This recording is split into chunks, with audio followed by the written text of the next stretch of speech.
if I fuck us up, we'll be overdone. You'll forget me. I'm feeling bad that I act this way cause you let me. They call me king, but I know my queen will be there to check me. Last year, was running around 45th looking for Soho. Last night was riding down Rodeo looking for NoHo. It's crazy what can change in a year.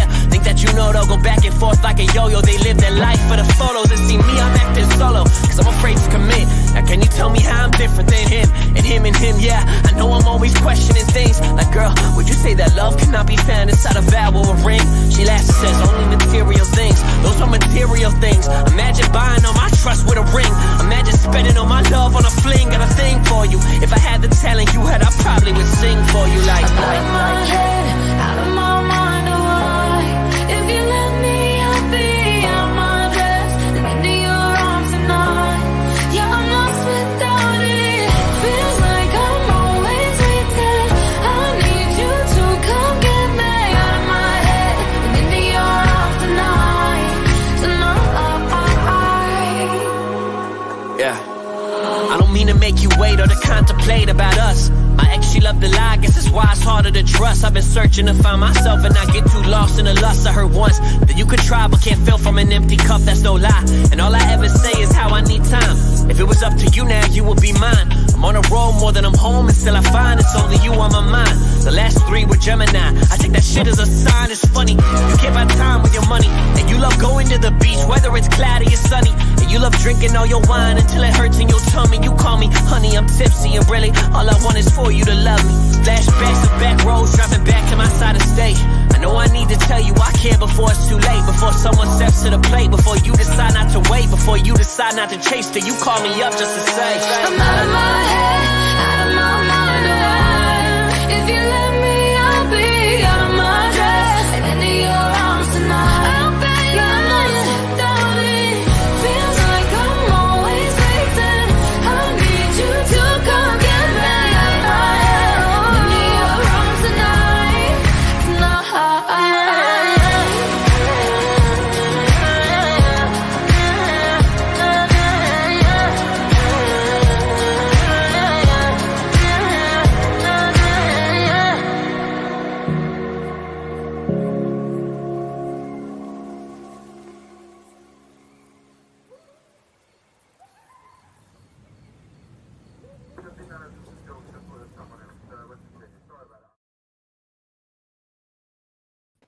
Hey guys, and welcome back to the Josh YouTube channel. And today, after a long overdue break, we are back with the Josh and Reece Podcast, the second to last podcast that will be happening on a Monday night for reasons I'll explain later on. But don't worry, this podcast is not going anywhere. We will very much still be a thing.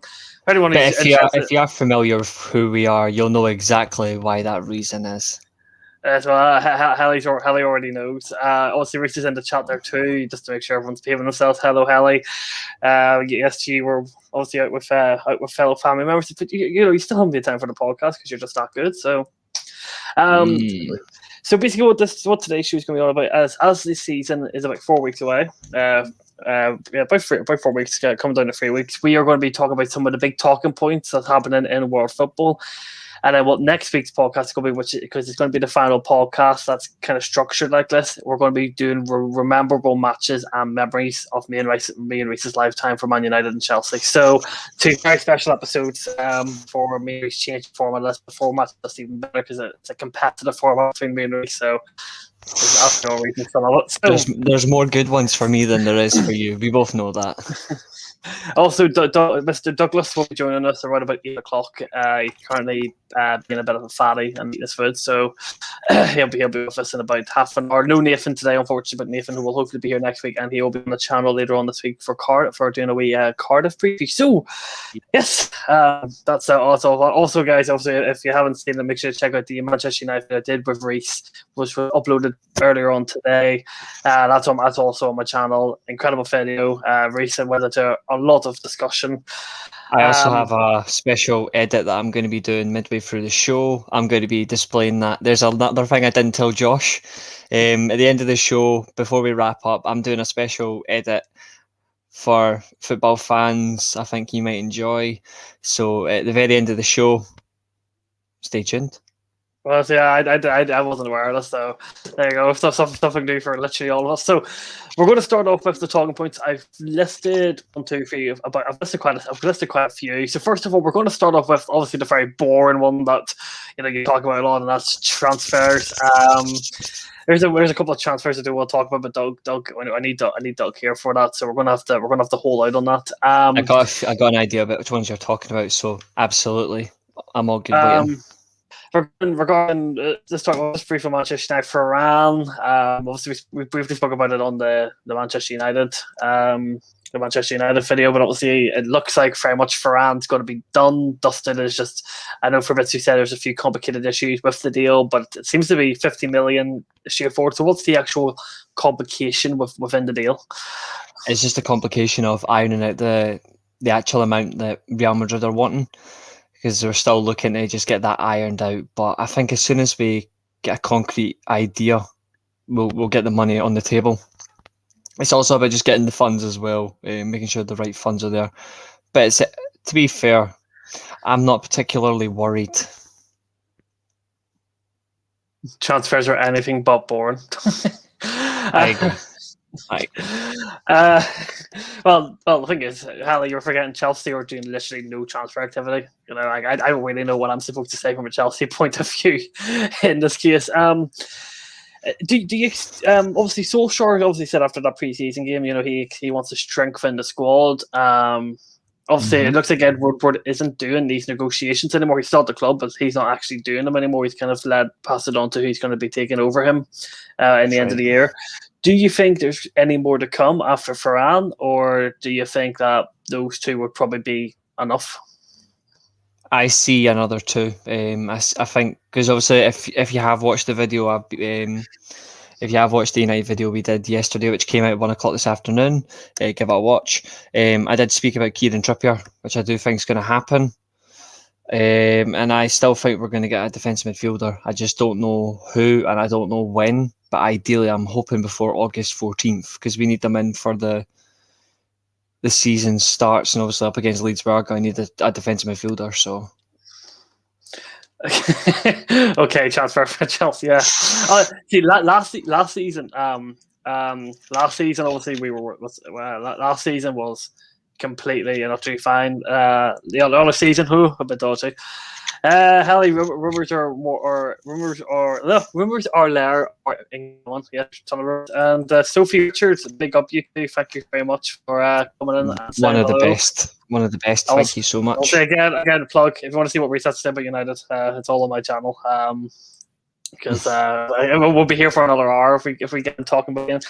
I just speak passionately and honestly. That's the best way to do it. Onto some other transfers. Obviously, starting off with Brahim Diaz has joined AC Milan on loan for a €3 million loan fee, but Real Madrid do have a buyback option for 27 million if AC Milan want to buy him permanently. That's right. This guy's not ever made of Real Madrid, but has always got decent clubs. He's been out on loan. So, what do you personally make of this transfer? I think he's actually a decent player. He had some good games last year. Whether he plays as a number 10 or playing as a left winger, he offers a creative display. He's an exciting young player. He's only 21, so he does have a long future in the game. He is highly rated both by Milan and Real Madrid. Real Madrid are not going to put a buyback clause on a permanent deal unless they value them, and we've seen it before. Like, they have put numerous buyback clauses on certain players they rate. So I do expect if he's to play like a couple of years at AC Milan, ends up being one of their best players in the league, Europe as well. He can take Europe by storm, get into the national team. Real Madrid will bring him back with ease, I reckon.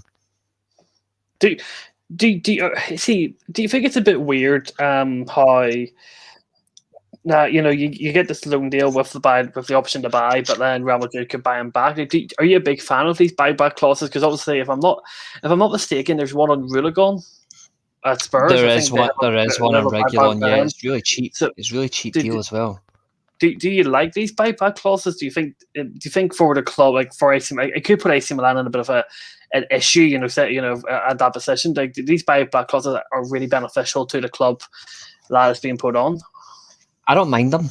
I don't mind buyback clauses if you put on loans. My only thing is you get the right you get the right amount. Don't try like sell yourself short. I think if Milan was to get say Brahim Diaz on the permanent deal and then he had like a 20-goal season, or he got like 10 goals and say 15 assists, so that's 25 goal contributions, and it led to like a transfer, it led to him like winning the league or won a couple of competitions or got far in the Champions League, and then next thing you know, boom, he's gone, then that isn't useful enough. If it fits the purpose of a good value, then it works. Because I look at Angelino, he's been all over the place for Man City. He's at RB Leipzig permanently. They've got an option to buy him back for 40 million, which I think is a more understandable amount than 27 million for a 21-year-old.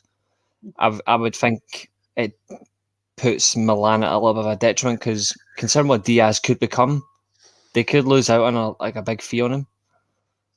Doug says, Josh, for your information, I am not. I was hoping you weren't here when I said that, but I'm a 6'6" giant, and he's fit. I guarantee Doug's been here the whole time. He probably has been, yeah. So, other transfers that took place: Albert Marby has joined Arsenal on a permanent deal for 17.5 million plus 4.5 million euro add-ons, contract until 2026. He's got number 23. Now, I don't know anything about this player. Do you know anything about him? I generally have not a clue about him. Who's that player again? Sorry. Albert Samabi looking done. I don't know who he is. Is that the Lukonga boy? Yeah, I don't have a clue who he is. I don't know much of him, to be honest. Yeah, good evening. You have here the whole time.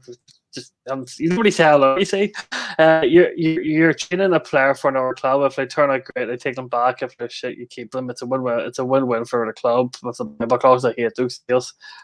Arsenal.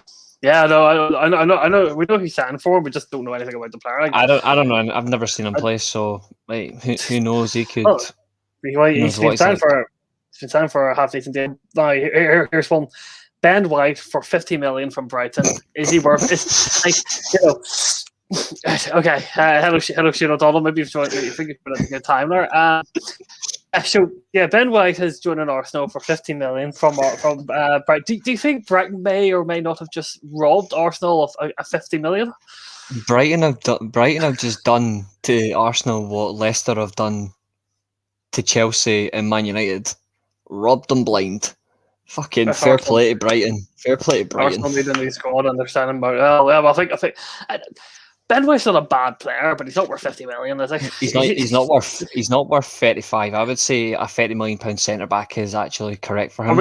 I don't think he's their best centre back. I think Lewis Dunk is. Well, the thing is, we have no English people on this podcast tonight, so we can say this without anyone kind of disrupting us. English, by chance, I think. On White. Possibly. He got caught up to the Euro, so that just gives them like a 10 million buffer in valuation. Yeah, I agree. There are, like I've said it numerous times, there are English players that get massively overrated and overpriced. He's now one of them, and it's absolutely ridiculous. It's ridiculous. If I was Arsenal, they really need to get their heads out their asses. Do you agree with that deal? 50 million for White makes Maguire look like a steal? It does. It does now, considering the fact that Maguire's a far better player. But he's going to train Ben White. He's not sick.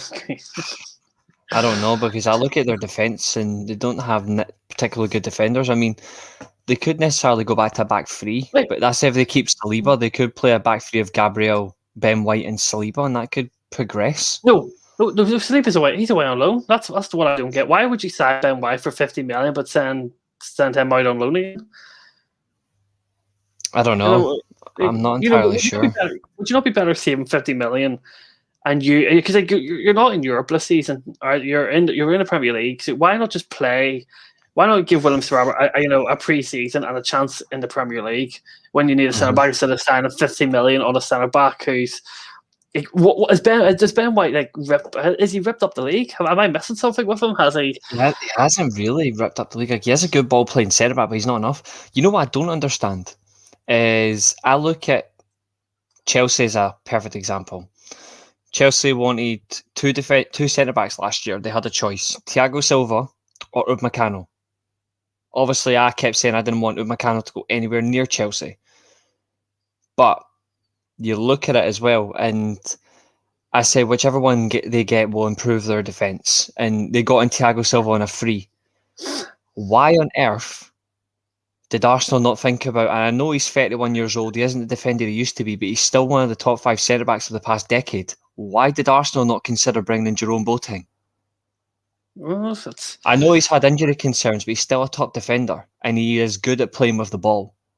A 31-year-old defender who could lead some of these defenders and improve the young players, that would have been a smart option. If I was Arsenal, I would have been like, why are we not getting Jerome Boateng? That's smart, and it would have been on a free deal because he's left Bayern. I'm pretty sure he's left Bayern Munich, so you would have got him on a free contract. I was going to say maybe he could have maybe go for Ramos, but no. Yeah, like Arsenal are going to fork out 400 grand on a defender. I don't know if this is true or not. Like Neil, I know you'd like to come into people's comments and say these weird things. Concrete Spurs fan. Well, maybe the way they run their clubs, maybe they are trying to be worse than each other. Maybe Levy's a tight arse and Kroenke's a psycho. So no, Concrete cares more about his about the NFL, about his LA Rams than he does Arsenal. He goes to the LA Ram games, but he never ever goes to the Arsenal. I've never seen him in England, but I have seen his son. Like I know his son goes to games, but that's about it. Well, his son does the fan forums, but his dad and the older guy, he's never anywhere to be seen. He's an asshole. And some other deals. Justin Kluivert is joining OGC Nice on loan from Roma.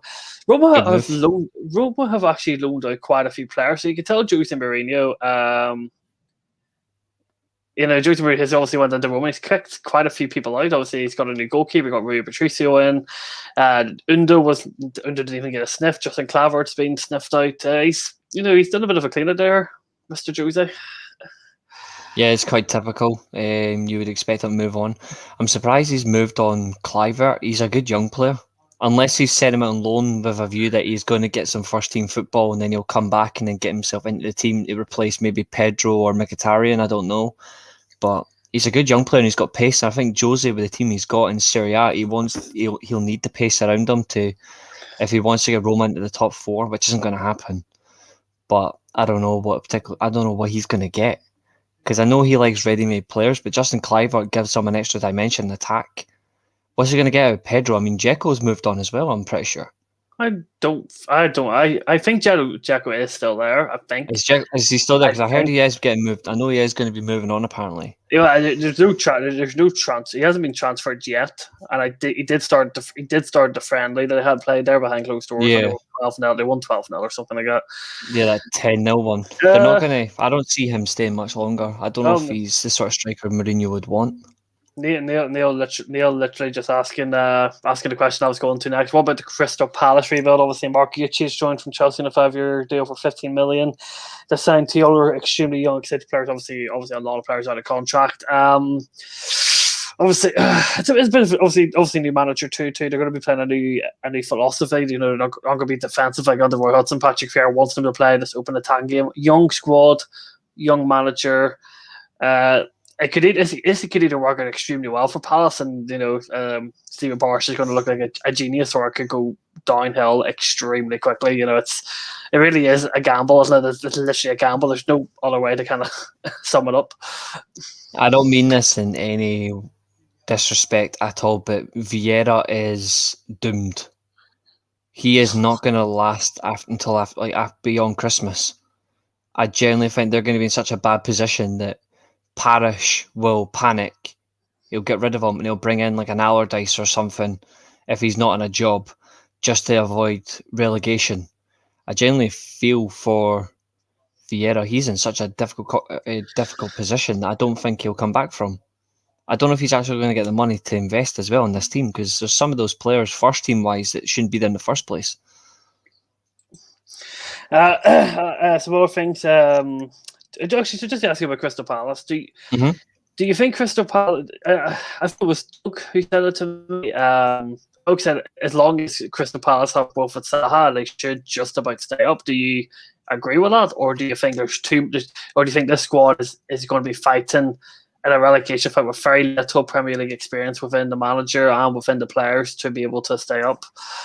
Oh, they'll be fighting. we've been in numerous conversations about Wilfried Zaha, and I've consistently said I don't rate him.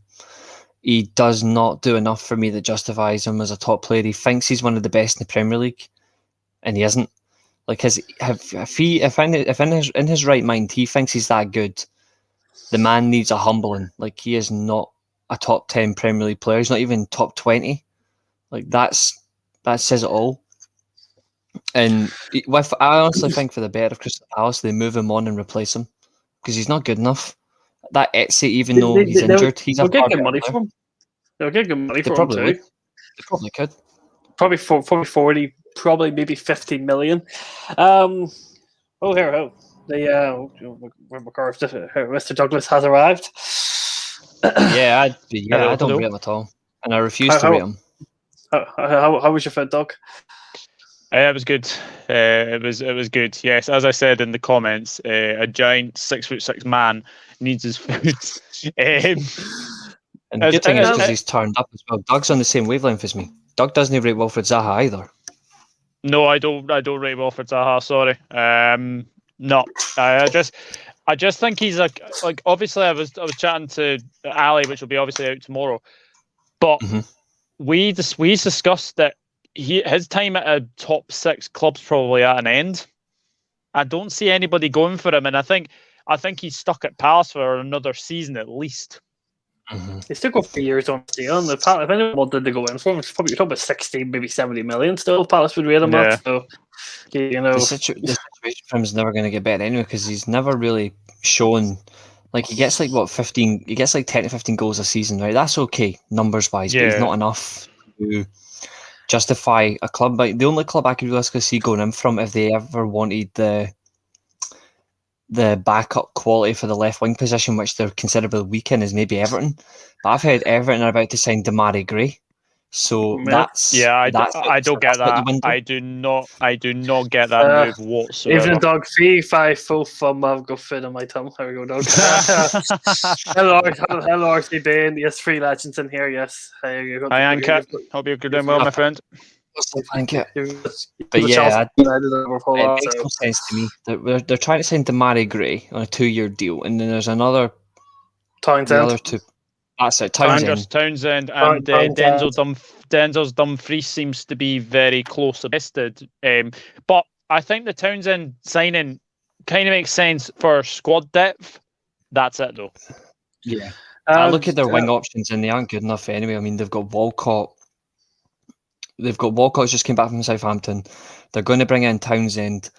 Funnily enough, I think he's from Crystal Palace, so that's an interesting one. Vieira's Walcott lost signed permanently at Southampton. Was he permanent? That's what I was thinking. Yeah. Is he permanent? Yeah. I didn't know that. That's actually a good finding. So he probably will end up being the first choice starter then. RCB, and just don't know if you were on Rich stream last week when I was on. Me and you were fighting for Dumfries being the best right back of the year. Truth, how good our knowledge is if Rafa Benitez wants him. Gray is just a desperate signing. We can make him work at Leicester. Good luck to him. And hello, Jack.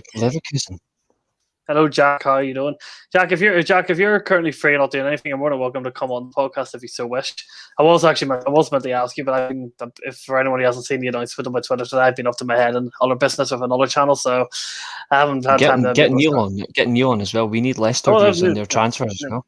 Congratulations, by the way. Neil's more than welcome too. Anyone's welcome. Even Hallie's welcome if she wants to make an appearance on the podcast for the first time in Ireland. Another thing, Roma wanted Alex Telles on loan. It was turned down. They're going for a new guy called Mastas Vienna. Did we really think reach from Manchester United? If you was United ever let Telles go on loan to Roma? No, we wouldn't let him go. We don't have any other senior left backs to come in to replace him because even if we got Trippier, I know he's versatile, but he's going to be used from a right back position or right wing back. We're not going to use him as left back. So Telles, if we were to move him on, we would have to replace him first. So I don't really see him getting moved on. Do you guys think Danny Ings would be a good signing for Chelsea?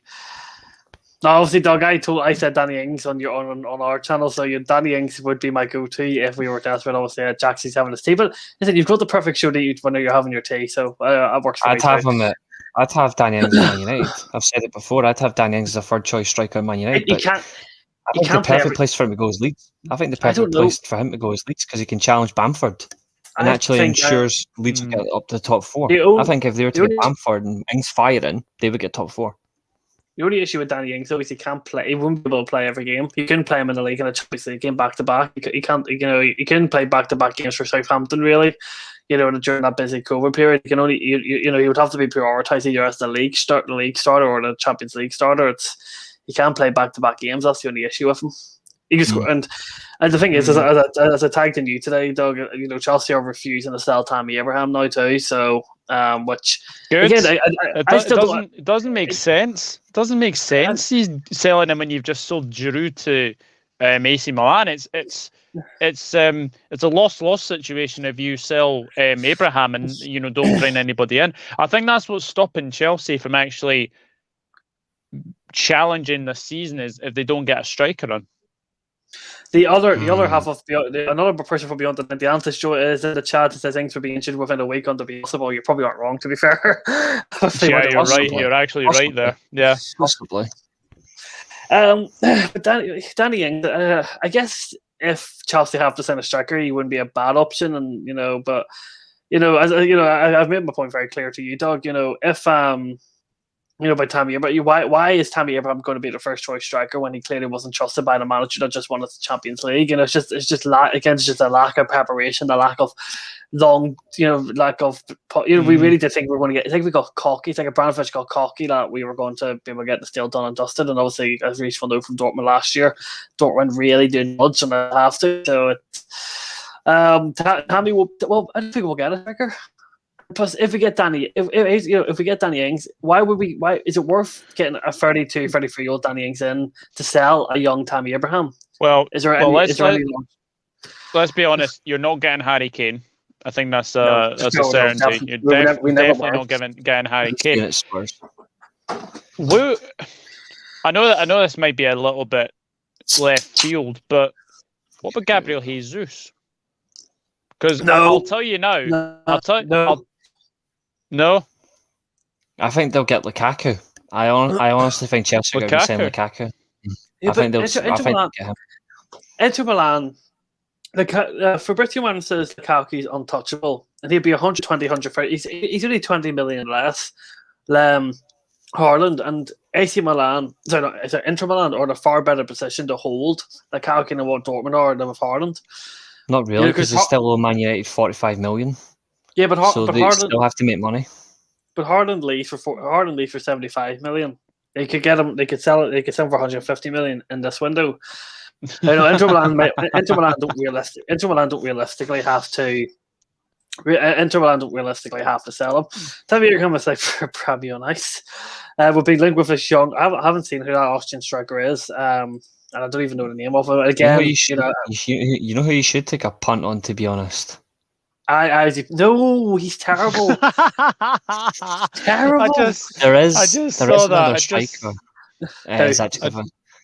I just saw that in the chat there. I was like, there is another striker in this league you could potentially take a punt on that actually would be all right. I'd take a punt on.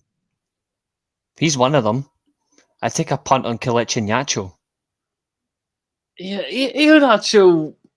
Iheanacho would be a show, but I don't. He had one good second half of the season. Other than that, he never really. This is the sort of style that fits him as well. He would be one, but I would still probably prefer Danny Ings. Jose Perez doesn't even deserve to start for you guys, bro. Jose Perez doesn't even deserve to play in the Premier League. Perez is fucking awful. Can't shoot. Can't pass. It's funny. It's funny that Ant mentions Bambi on ice. There was a Hibs player called Tam McManus, and his nickname was Bambi because he could never stay on his feet. I like Daniel Mallet. Daniel Mallet could be a shit. Obviously had a very good Euros, but again, I just can't see it. It's a shame that you didn't have that. Malon. I've heard he's Dortmund bound, but I could be wrong. Looking at him. They're looking at him. Good looking key. Yeah, I don't think we'll get him. I'm surprised that Chelsea didn't make a move on Isaac. Too much money. He's a lot of money involved in him too. Drew has to be replaced. His quality was so underrated. No, I do completely agree. Like, again, I made this clear. Dog, why did we sell? Listen, we were able to extend Drew's contract by a year. So why did we sell him, knowing that we were going to have a striker problem? Like, you keep Drew out unless you get a striker. And the whole point of his Chelsea saying that we need to raise funds to get Haaland. We sold it for 900k. He's got on the back of my Milan shirt. You know why 900k that we sold Drew for? Like, that's not going to get us Haaland. Get Ollie Watkins, mate. Do you not? Aston Villa would ask so much money for Ollie Watkins. It's unreal. It wouldn't be perfect. Yeah, yes, Doug. Dortmund scouts are great. So you could always get Ivan Toney from Brentford. I said that to Doug. They want 40 million. I was about to say that. I said that to Doug too. But if they go down next season, I would take a go on them. But I would not this season, because I feel like that deal again would just be so stingy. But do you two think Chelsea will sign someone? Just someone, just anyone? Do you think it'll be so? Do you think we're going to do a single deal? Ollie Watkins will be like, yeah. I don't think it's worth going for Ollie Watkins. If we sign, I think if Chelsea don't sign a striker, I think you're screwed. Yeah, well, I said to you what my prediction was, is that I think we'll struggle to get fourth place if we don't get someone in the door. Because leaving Tammy Abraham up front by himself, I think, the past few years we've had we've had Giroud, who's able to come in. I think that's a good question. What's happened to Antonio Edward? Where's he gone to? He's still at Celtic. He's still at Celtic, but he has a big attitude problem, apparently. He's an asshole. Was he not really close to joining Leicester? Yeah. Apparently Brighton are being linked with him. £20 million. I think Celtic would take that in a heartbeat. No, there was someone who came on my TL today, and Reece is going to know this guy's name so well. Josh King. Fuck off right now. Josh King signed for Watford. Oh, good. That's fine. I didn't even see that. I know he had a bust up with Dominic Solanke, and put in some. Seen the live video of it. Well, that's not easy. That's not hard. That's not hard. Dominic Solanke, Jesus. Timo will play left. We don't play with wingers, Jack. Undertook all. It's an attacking two attacking tens and a striker. We don't play with wingers. Undertook. I could obviously change, but as fixed time we don't. He was 6k over the last. Big Daddy Brendan walked away. That's fair enough. Obviously, I don't think I backed up Doug's point about his attitude problem. We're basically doing a Man United in a transfer window from recent seasons. By the way, I just did a stream. Actually, lasted 45 players. We have more than 4 teams. Yeah, that's. Josh King, me, Envious, didn't get quite that sign. Timo was key to the way we play. Look, his runs are real. Got to improve on his passing. Yeah, I'm going to say this right now. He is going to score 25 goals in the league this year. Well, Werner. You should sign a striker, but I don't know who we'll get. I'm willing to put I will put hell on the line. Timo Werner will score 25 goals in the league for Chelsea. The reason I know that is because he's had one poor season in the Bundesliga, and the following season he scored 27. The man just needs to find his shooting boots. Do you think preseason's also? Do you think preseason's going to be key? Always. But do you think if he scores, say, 6 goals in preseason, do you think he'll he'll fire on? Do you think he has a bad preseason? He'll be screwed confidence wise. How do you think it works for Timo after his difficult first season? But yes, believe in Werner. I've always backed Timo Werner. He's a good player. He's a Leipzig fan. Yeah. I watched him at Stuttgart though when he played for Stuttgart for a couple of years. So I saw him there in development. He was playing multiple positions, but as soon as he got into that central role, he was just comfortable. He likes cutting in from the left. He is a striker. He just needs the time and he needs confidence. It's just unfortunate that he was doing the right things. He just did not he just didn't score. And I certainly think this year, if you give him chance, a little bit of confidence, he will fire. And I honestly do think he will score around 25.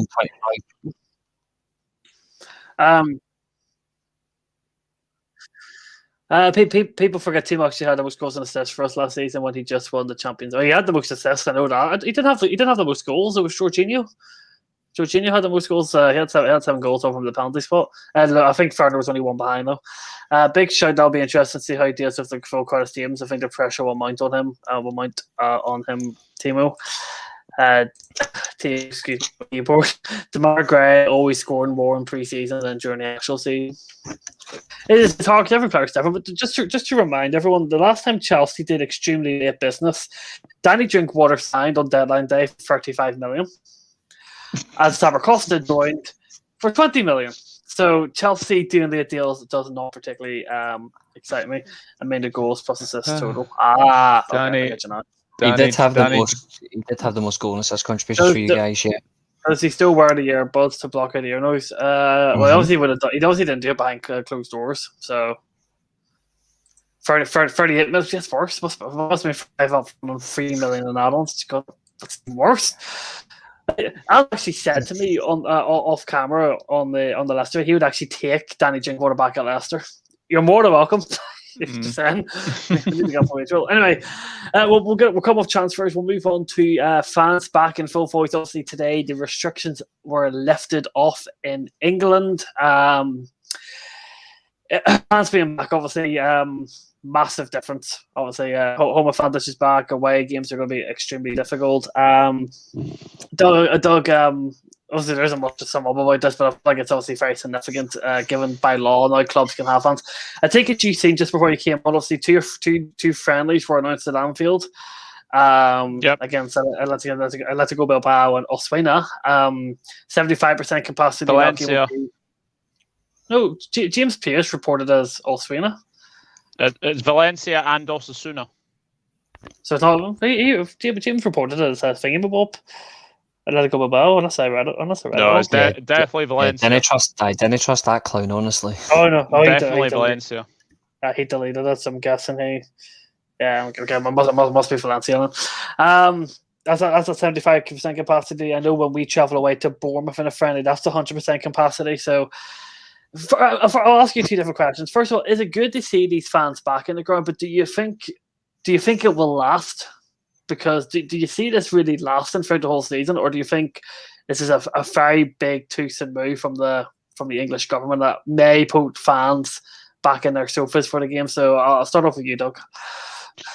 I think we've obviously seen from like the pilot events like Wimbledon.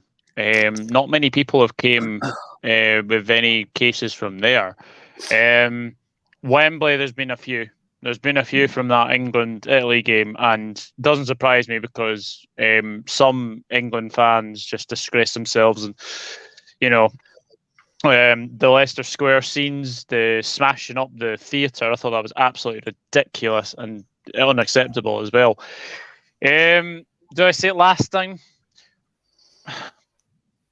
I think if you have the certain amount of safety precautions about, obviously this virus is still with us. There's no denying that.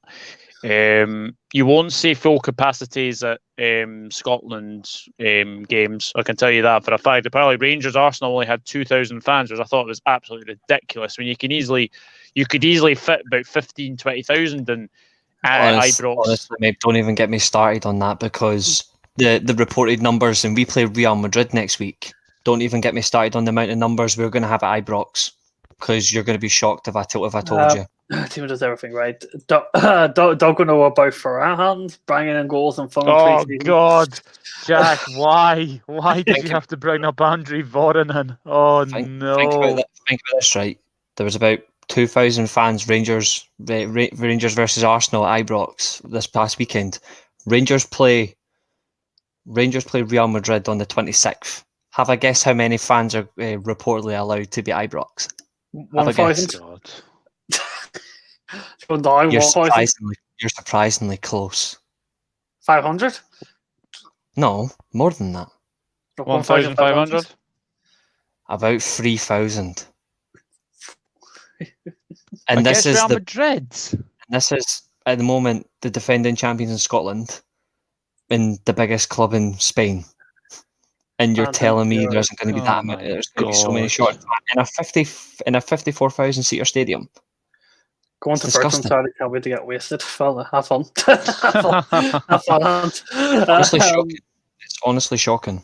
I don't think it will last. And I think you're looking forward to Burton more than the FA Cup final. just let it last until after our first European away day, and it's crazy. So at least does that last European away? Does that mean your last game in the group stage? oh dear. So obviously He knows fans I'm being- messing. He knows I'm messing. But obviously, for fans being back, should be amazing. Big difference, obviously, Anfield.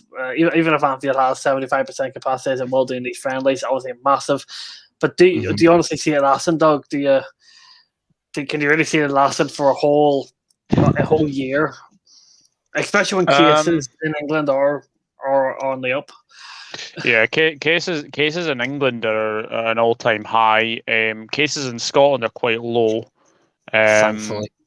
Yeah, thankfully. It's tricky because I think the problem you're going to have, I think in November, December, you'll get like the flu, so that might have a detrimental effect to it. So I don't see it lasting the whole season, unfortunately.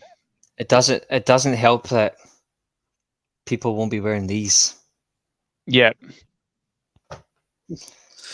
What's this one? Oh, Well, lasting as long as your checking is out movement. Oh, shut up. Okay. Reece, what about you? What do you see about the fans? Honestly, mate, I don't know.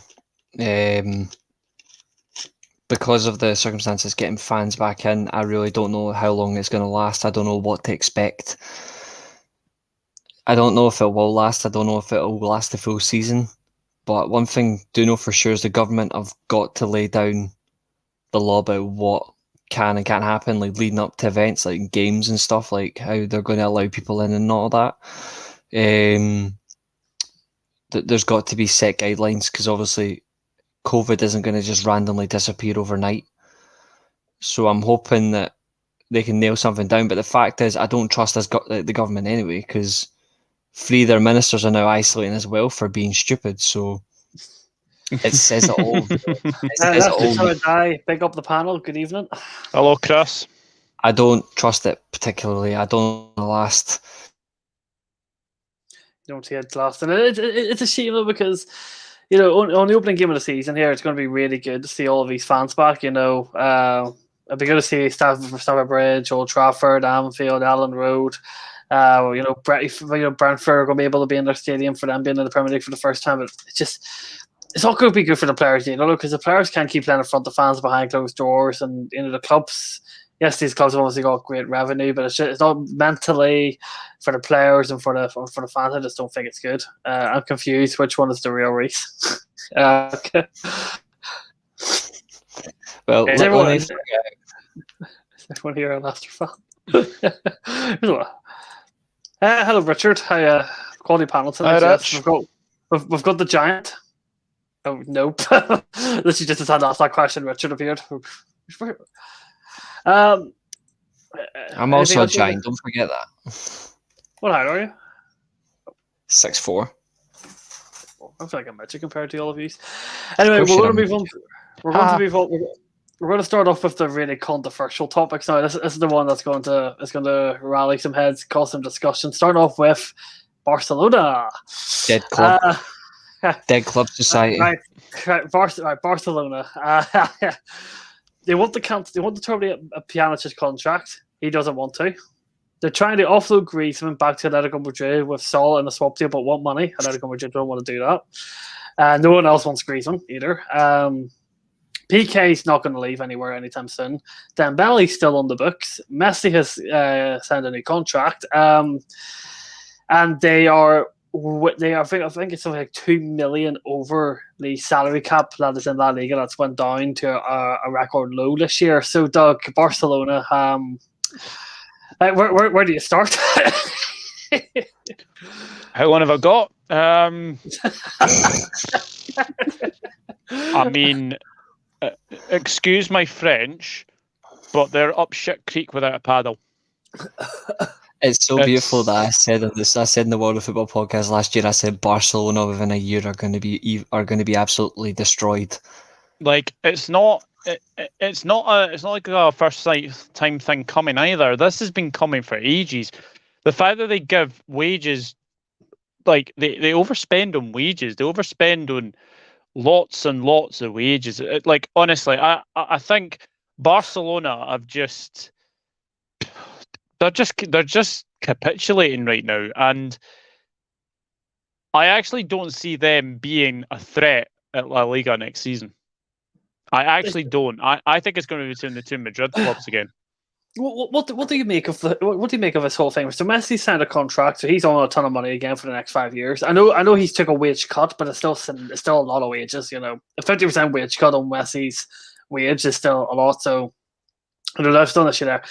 Pjanic doesn't want to cancel his contract. Like, you know, no one wants it. First of all, why did Pjanic join from Juve in the first place? I'm just saying, why the Pjanic? This guy, no one wants this ancient old man who literally is done, and he doesn't even want to terminate his contract. They make her in midfield. That's what they wanted. They just settled on a 29-year-old when they had Arthur, who could have been moulded into the role. Yeah. So you've got Pjanic, he doesn't even want to cancel his contract. Griezmann, who's been an utter failure at Barcelona, now they're trying to ship him back to Atletico Madrid. You still got two first choice goalkeepers on you got Ter Stegen and Neto on the wage bill. You've still got Piqué, the ancient man. You've still got like honestly, I'm actually like, there's so many players there at the club who should not be there, and like it makes you like,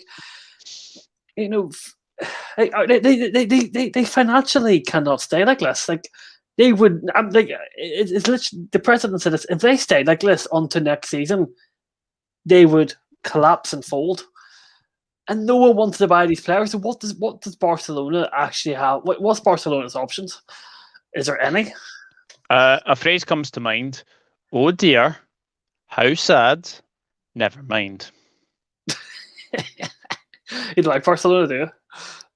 Hate them. Right, Reece, what do you make of Barcelona's situation? How are they going to get themselves out of this massive hole? I said it last year, and I'm going to reiterate every single time. Barcelona with Lionel Messi are a dead club. Yep. And I don't care if Messi fanboys come for me. I don't care if Barcelona fans come for me. I've said it numerous times, and I'll even show my face so they can see my cold-blooded eyes. Messi playing at Barcelona kills the club. The amount of money he's going to get over 5 years, I don't care if he's taking a 50% wage cut over a 5-year deal. That man single-handedly is going to fuck that club over. Yep. And he's clearly shown, I don't care if it's in my opinion, it's not loyalty. There's no loyalty to him now. He has completely fucked it. He could have went anywhere else and shown he's still capable of being one of the world's best players. Doesn't have to do it for Barcelona. But he's made it worse for himself that he's going to stay and make more money. And he's just going to screw the club up. Like, they need to get him off the wage bill. Thank you for joining. We have more fans than Manchester City. How all we arguing there in the chat. Don't be surprised.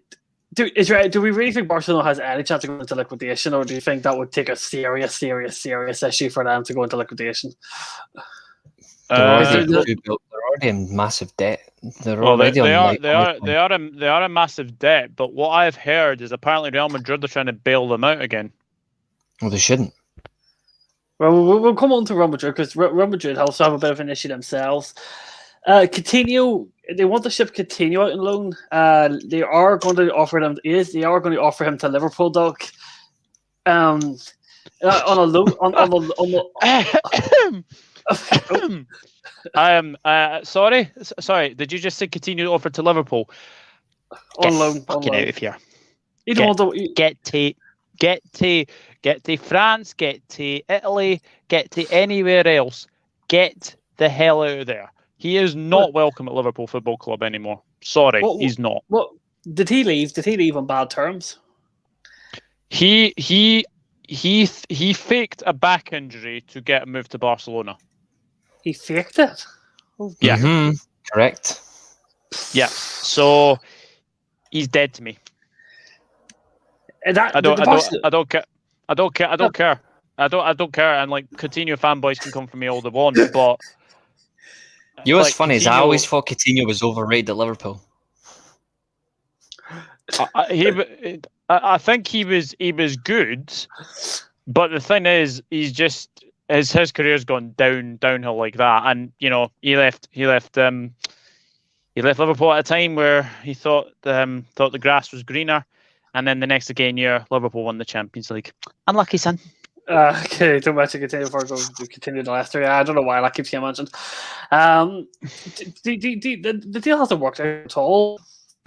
Season and active, and then did he not go to Bayern Munich on loan, which didn't really get into anything, and then he barely played under Roma Koeman last year. It's not really, he missed out on the Brazilian squad. 146 million, thank you very much. Was it Michael Richards this year? Is it oh, it's not Richards. It's Edward. I can't remember. Edwards, yeah. Michael Edwards got 146 million pounds for Coutinho. That alone with Hazard is the worst business by a Spanish club ever. Agreed. Do we think Barcelona is going to do anything in the Champions League? You've already said you don't think they're going to win La Liga. Do we see Barcelona doing anything at all? Like, who even wants to play for Barcelona? If Griezmann stays, if Pjanic stays, if Dembele stays, do these players really want to play for Barcelona given the scale of that club? Well, to get the money, I can't remember the last time Barcelona exited a group stage before. So they seem to get through the group stage, but see after that, whoever gets them, they're going to get hammered. The last time I saw Barcelona failed to get a Champions League group stage was when they brought back Louis van Gaal in the early 2000s. After that, they've got the group stage. Yeah. The thing is, the Ali's Comp, if I'm not mistaken, Laporte, the new Barcelona president, he's literally Messi's best friend. Like Messi was always going to get what he wanted, wasn't he, Reece? Yeah, he's the one that was the Barcelona president from 2003 until 2010. Then obviously got replaced by Bartomeu, but he was the one that brought the whole Barcelona style back. In terms of going back to Cruyff, because he was a Cruyff fan as a young child, as a Catalonian himself, not Cruyff being a Catalonian, Laporte as a Catalonian, and he took it from there, reinvigorate. He will want to rebuild the club. That's why I knew Ronald Koeman wasn't going to get the sack, because I know that he'll have faith in him, because he has faith in the Dutch managers that come to the club.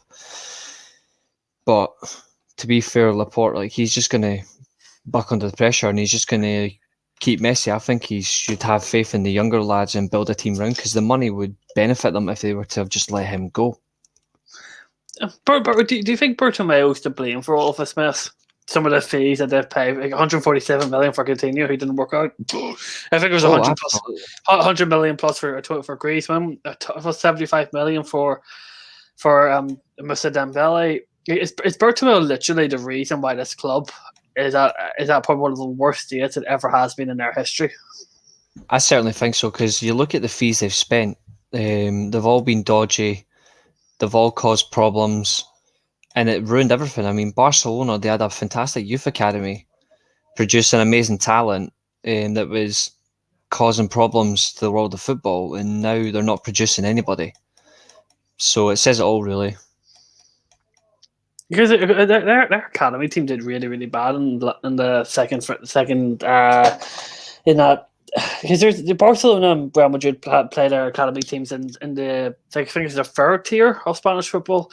I know Barcelona really, really struggled last year in it. Yeah, you can get promoted to the second division, but you can't get promoted to the top flight. That's fair enough. Because Bayern Munich do it as well, and Bayern Munich 2 are in the Bundesliga 2. So you can do the exact same circumstance where you can develop young players that way. Here's a good point from Shane O'Donnell. See, Pedri incredible Euros. He's the only good player that maybe he's at the club. Would you, if you were Pedri's agent, would you be going around every club possible to try and get him out of Barcelona? Yes. I don't see what all the fuss is about him. I'll be honest with you.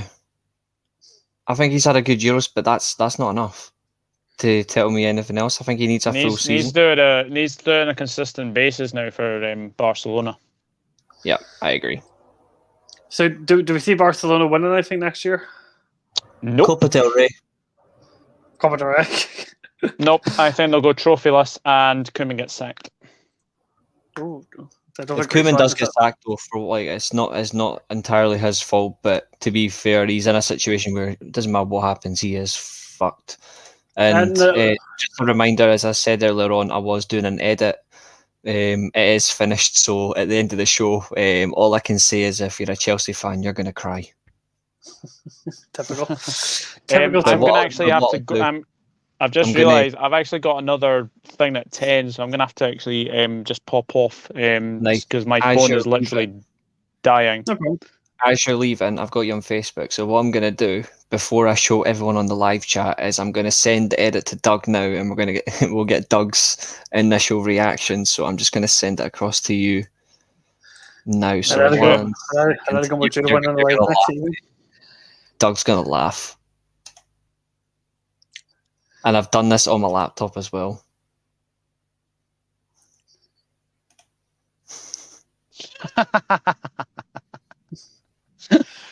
Oh, that's cruel. I like it though. Right, see you later. See you, bud.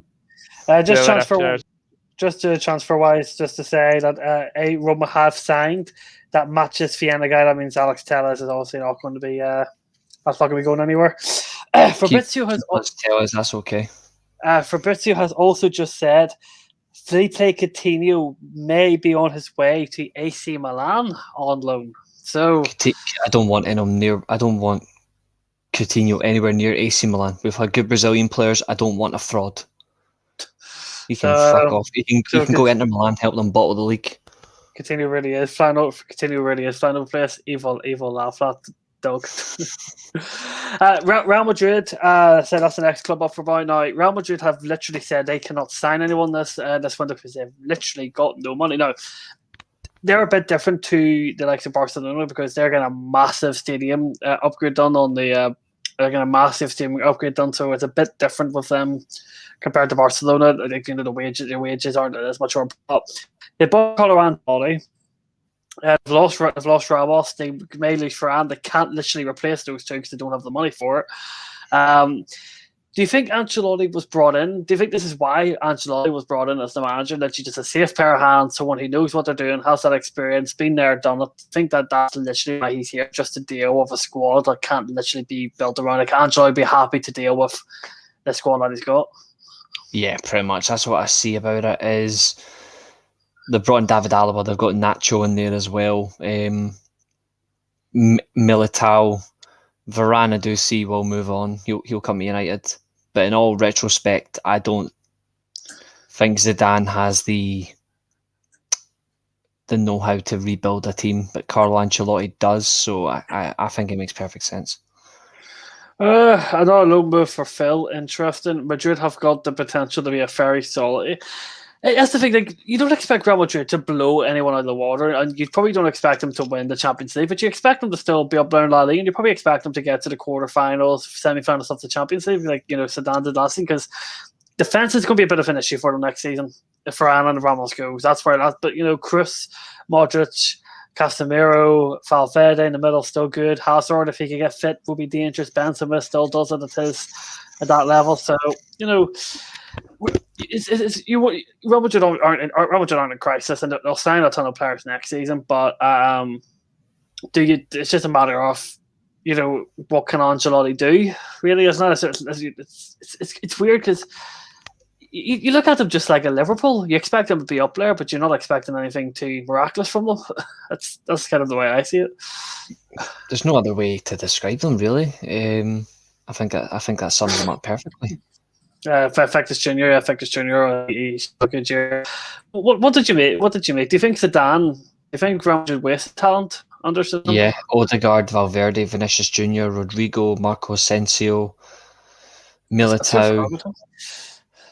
Perfectly good example is Luka Jovic as well. He wasted him. And now he's back in Germany because of it. Who was it? Luka Jovic, the striker. Oh, I seen he was training individually. I didn't actually. He was training individually. He never actually trained with the Real Madrid team, which was. He just never got enough out of them. And when he played, he was not given enough minutes to justify actually trying to play himself into form. It was always, if he made one mistake, Benzema was back in. That was the end of it. Chelsea confirmed the Champions League trophy will be on display for the Chelsea versus Spurs friendly. Just rubbing in Spurs' face there. Well, it's the closest Spurs are going to come to a trophy anyway, so may as well. Do you think Real Madrid will be in a Barcelona type situation next year where they won't be desperate to do, but do you think they'll try and offload a fair few of these players? Do you think Hazard maybe could be put on the market? Benzema, Casemiro, Toni Kroos, Modric signed a new contract recently, so he won't be leaving. But do we see any of that? Do we see any of those type of players maybe leaving next year? Could possibly, if I was Real Madrid, I'd get rid of Hazard. He's finished as a football player. And I think Real Madrid will transition into a different way. I don't think we'll see another Galactico era. I think the whole era of the Galacticos for now is done because of the pandemic, and no one's particularly got the money. I don't see a Galacticos happening for quite some time. Well, Richard, to your point there, I said compared to Barcelona, like Real Madrid could probably sell these players for like 20-30 million. And still make a profit on all of them. So I said, Real Madrid aren't as desperate as Barcelona. Barcelona have to demand all of this expensive money. They can still, and as a collective, just to make a good money of it. I'd go Madrid B2B title wingers. I honestly think they could go back to back. They have the best squad. They have the best squad by a considerable amount compared to the other two teams. It's just a matter of Simeone will. By far the best squad. I think PSG will buy anyone at this rate. They've had a decent window so far. I think they've probably signed. They have a massive wage bill too. So and they are really close to financial fair play issue. So they want to keep Mbappe long term, so they've offered him the same contract as Neymar, €26 million a year. Crazy. I wish I earned that much. Have you got anything to add on Real Madrid? I guess they're in a heap of trouble. And I don't know how they're going to fix that. La Liga, except for Real, do you see the likes of maybe Sevilla under Lopetegui, Real Betis under Pellegrini, Villarreal under? Do you think these clubs could maybe somehow push Barcelona, Real Madrid into an Europa League spot next year? They could if they remain consistent, yeah. So I said that as well. I think if they stay consistent, they can cause major problems. Well, I think it'd be quite funny if we see Real Madrid or Barcelona knocked into the Europa League or European Conference League. Could you imagine that? It would be fun. Next topic is VAR. Obviously, VAR was extremely good at the Euros. By the way, Josh, your away kit is one of the worst in the league. Our away kits aren't very good. They haven't been good for a long time. I don't know why. Even the home kit's terrible too. VAR works really, really well at the Euros.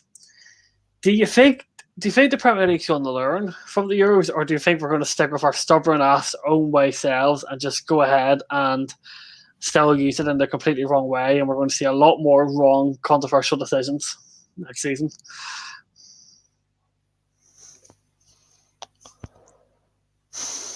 I'm not actually sure. It was done really well, the Euros. There were a couple of little mistakes here and there, but it weren't too major. In terms of VAR itself in the Premier League, I've always said it's the officials running it that's the problem. Will they change it this year? I'm not sure. I'm not sure really, and because of that, it depends on where they want to go with it. It's my only worry. Uh, they did say. I think ESPN reported it today that they've changed in the offside rule, but that for I'm trying to think how to describe it. Basically, for them to say that for them to say it's an offside, it has to be a clear and obvious image that it's offside. So they can't have a 90-degree angle to assume that it's offside unless it is clear. It has to be a direct show that a part of a body is fully offside, like it was at the Euros. So, do you think that is going to solve a big issue, or do you think it's how they literally just said the English referees are going to be the issue? For me, it's always relatively been the issue, so we will need them replaced. Ideally, you've got to do it now. Will they do it? Unlikely. You know, the handball rule is a bit of an issue too, isn't it? Still don't know what is the handball rule these days? Has it changed? The handball rules all over the place now. That it's beyond a joke. Hey, what is the rule now? Like, if you score a goal and if it hits your hand and it directly leads to a goal, it's handball. But you could hit your hand. You could hit your hand. You could pass it to someone else who scores, and that's not counted as a handball. Because it's still hitting your hand first and it's leading to a movement, it will still be counted as a handball. It will still be counted. It's really weird. I know IFAB makes these rules, but what genius actually what actual individual in IFAB makes these two decisions? They're probably trying to be the best product in the world. We need to invest in better training or pay for better refs. Would you say the Scottish refs are better than the English ones? Because I know Scotland have some very dodgy referees. Scottish refs are definitely better than English. The fact that we don't use VAR and we're still light years ahead in terms of refereeing quality says it all, really. Like, it's always shown like people are saying that we need it up here. We don't need it up here because we do it properly. The referees need a bit of balls in the Premier League as well. They don't have any. They always seem to shy away from decisions. When they go to VAR, they differ their views as well. Like, they seem to chicken out.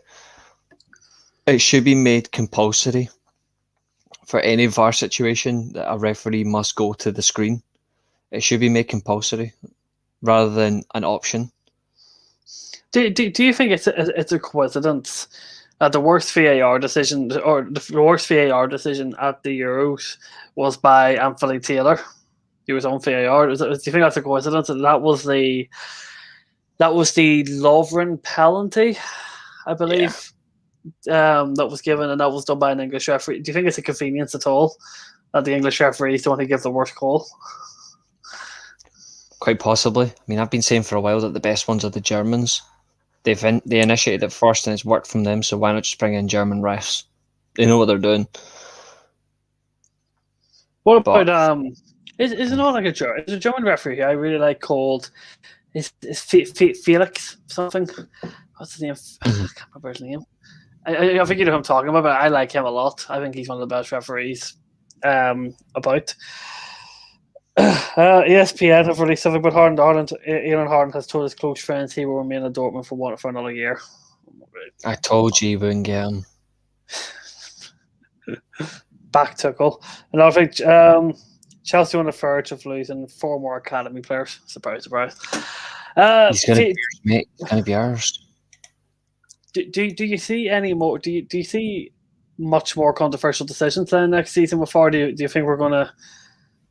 Do you think these controversial decisions are just going to keep coming and coming and coming? Do you really don't think they'll ever change? I think there's going to be numerous ones, mate. It wouldn't surprise me, really. You really think it's not going to get better? Sadly, no. I don't know. Not That's for the a thing. while, unless they really knuckle into them and they actually reiterate the rules and they stop changing the rules midway through a season as well. The thing that really annoys me about all of this is that do you personally still celebrate goals now? Can you still celebrate goals happily, or do you feel like you restrict yourself because you just know that VAR could just come out of the blue for the smallest thing. Oh, I physically hold myself back. Yeah, I hold myself back now, which really hurts because it's just the euphoria of scoring a goal. It's now taken. Who was that? Two referees, Michael Oliver and Anthony Taylor, and sure that well was a VAR official. Full capacity will help mind the pressure on the refs. Have to get it nailed on. If referees be asleep at the Premier League next year with VAR, it's scarily bad and how abused they will get. Do you think? Okay, here's I want to figure out how to word it. If VAR had another really bad year here in the Premier League, 3 seasons in a row where it clearly hasn't worked, would you possibly think about scrapping it and go back to officials in real time? Yeah, I would. The only one realistically need is goal line technology just to confirm if it is actually a goal or not. If the full ball goes in certain occasions, we don't particularly need VAR. But if we are going to use VAR, we've got to. Certain things have to change. The lines that measure an offside have to be clear cut as well, which I've already spoken about. It's got to be also what defines an offside. Like for example, if you're on you can't have a rolling offside or because your knee's in front. For me, it should be the foot. It's the foot that defines it, or an actual, or because some parts of the body situation really can't control. For me, if the player's foot is clearly in front, then that'll rule it off for me. So if my foot's behind the defender's back line, then that's impeding it. So that for me would be an offside. But anything else really is ridiculous. People using it need more training. Another thing is that what is it training in the actual VAR usage, or is it the fact that these referees do not know how? Does the referees actually know what the laws of the game are? I reckon half of them don't. Because for the laws change every half a season. They're not easy to keep up with. Even I don't know what they are half the time. No, I don't celebrate half-ish. Worst was in the ground as worst. The Derby winner that was rolled out. Was the worst rolled out last year. Oh yeah, it's sad because VAR is here to help the game, help referees make the actual decisions, but it does kind of take away part of that natural football feeling that you have, and it's just I don't know. We should only use VAR for really difficult situations when a referee cannot make the judgment. That should only be when it's used for. That's fair enough. So do you want to go ahead and show your edit here? Because I was only keeping the show to about an hour and 50 minutes long because we were starting later. You're not gonna like this. Because I think a few fans in the live chat will. So I will just load it up. I just need to get what I'm looking for. There we go. Okay. See if we can now open it. There we go. So for any viewer's discretion, I did say if you're a Chelsea fan, you might cry at this one. So I'm share it. But you'll need to let it in. Oh my god. And I was doing that on my laptop whilst we were all talking as well, so just to make it even more funnier. That's terrible, Reece. Why would you do such a thing? I'm a United fan, but the Liverpool goal was outside, and I know what you're talking about. Without a shadow of a doubt. That's terrible, Reece. Wow. The best part, obviously, there is a cameraman taking a picture of Van der Sar saving a penalty to win us a European Cup. I was going to watch them. That's the funny thing is I was going to do Van der Sar walking past John Terry crying, but this was enough. You can even win the league last year. So you can even win the Europa League last year. We won the Champions League. So okay. You just sit back down, yeah. I would, but you're still behind us in terms of trophies, so. But it's just no, Richard. No, it doesn't look good. No, it doesn't look good, Richard. Josh lost for words. Just show a pic. You can try, Just show. you can do that all he likes. Just show a picture of the PE teacher United have in charge. Great. No, it's not a great. It's not a great effort. The same PE teacher that finished above you lot in the league. But he didn't win a trophy. We had 2 finals. Not yet. Not yet. It's fine. No, he didn't. Yeah, you finished third in the league. That's a big trophy. While we got to a final and won the biggest European trophy you can. So What happened in the FA Cup final? so what?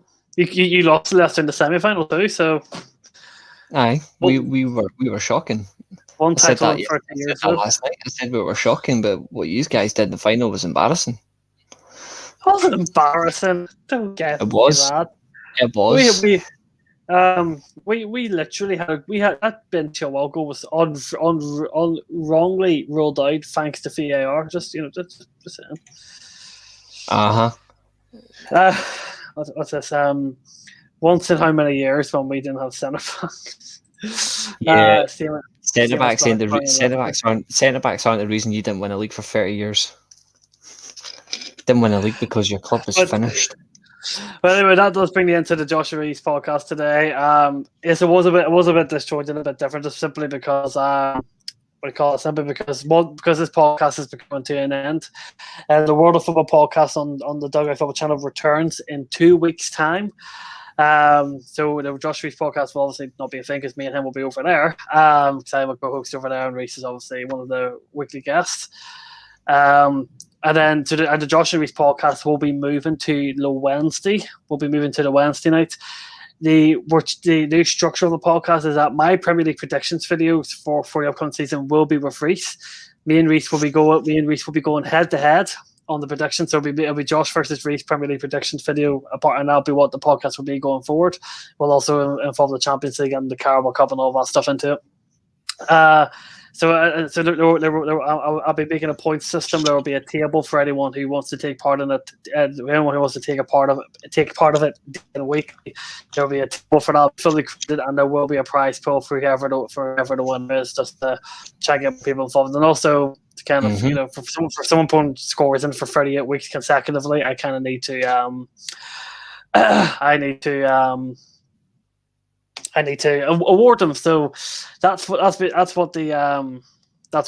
plan is. There's some more comments here before I continue talking. Man City kid is £110. Nice. Yeah, they need cash for Grealish. That's a good one. How long United go without Ferguson? Matt, if I year wait. 26 years without a league, 31 years without a European Cup. But to be fair, we've still won more trophies than Liverpool. So as I said, next week's going to be the last week of the Josh and Reece podcast in terms of the structure. So after that, it goes back onto Doug's channel on a Monday night, and then me and Reece will be going head to head in predictions going forward after that. What's your track record against me? It's not very good. Even my record against George on the Blue podcast is terrible too. So I've got a lot of making up to do.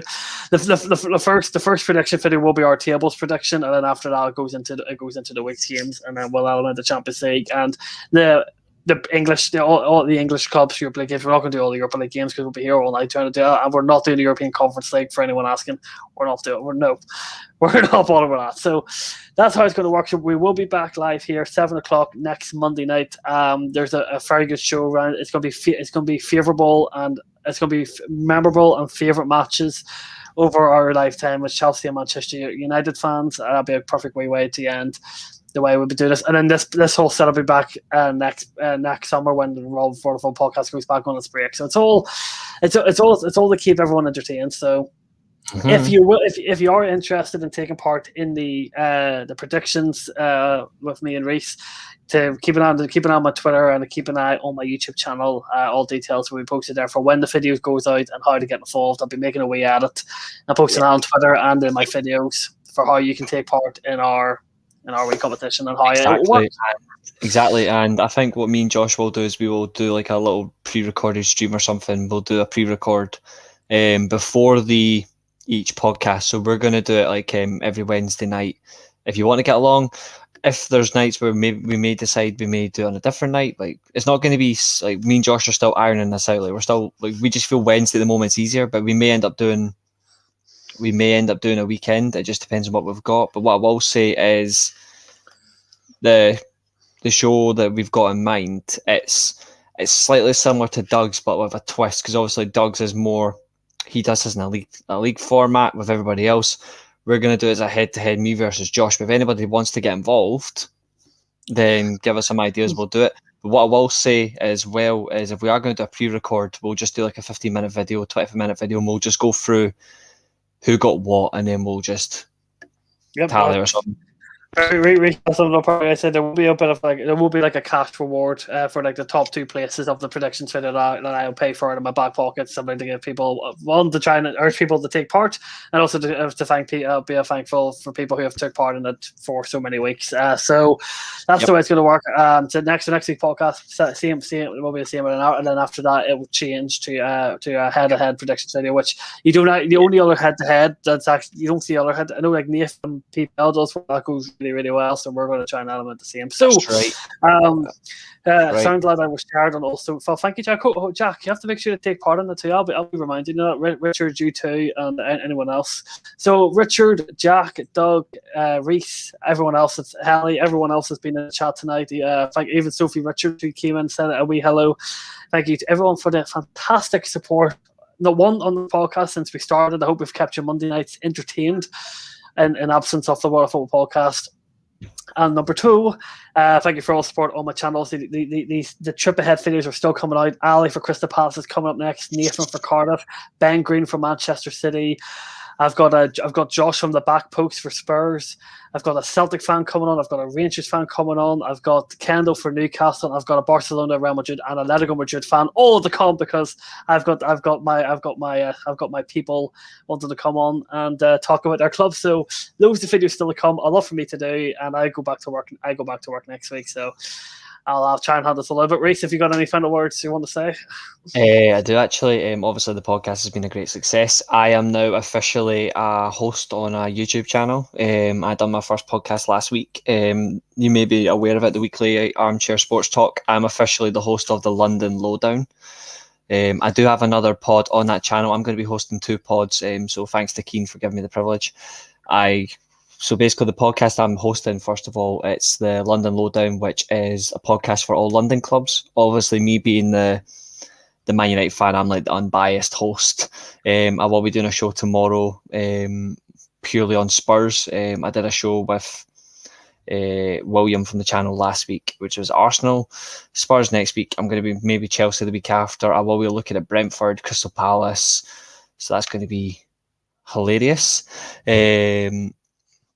I'm just about to go on a show on the Weekly Armchair in a couple of minutes' time if everyone wants to go over there and watch. I'm still on Twitch as well. I'm coming back on it more.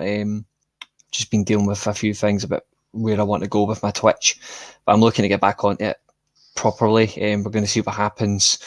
But if you are into that, it's Reece_Lightning1997. You can find me Twitter here as well. You can also find me on this channel, Josh's channel as well. You can find me on the Dugout Football channel. But in terms of the Weekly Armchair Sports Talk, I am the official host, and I'll be back tomorrow at 7 o'clock. So just keep your socials. I'll be tweeting out from there. But pleasure as always.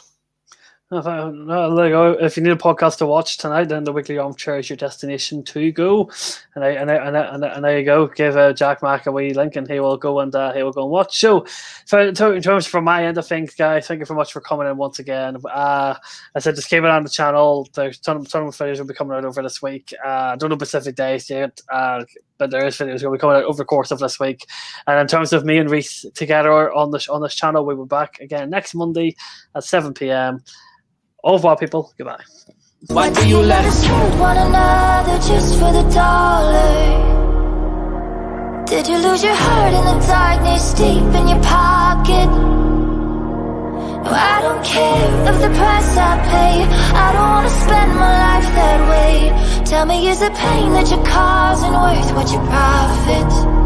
Yeah, I know that money don't buy happiness, but buys you more material shit. And reworking how I think and what it means to be rich. I used to think it meant to flex, so Rolex on my wrist. Feels bad to take more than you give. Lately hate how we live. I never wanna become the things that I hate. With a man in the mirror with laugh and spit in my face and tell me that the money is maybe another fake. I've been drowning in my mind and my money's been adding weight. Oh Lord, please save me. I should've known that something man-made couldn't make me. I say I'm making music, or is music what creates me? I never have an answer, same question every day. See, when we pass on, all our things are passed on to the next.